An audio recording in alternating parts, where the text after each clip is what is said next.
Itlog ng pugo. Ayan, ginisa ko lang siya sa bawang sibuyas. Nilagyan ko ng carrots, patatas, tsaka konting cream. Ayan.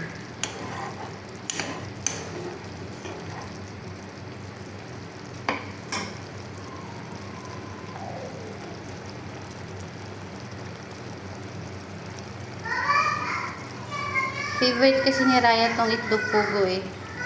Kaya gusto kong may gravy palagi. May konting sabaw para makain niya sa kanin.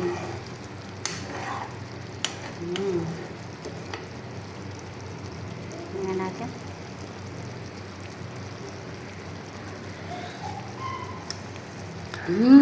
Grabe, ang sarap.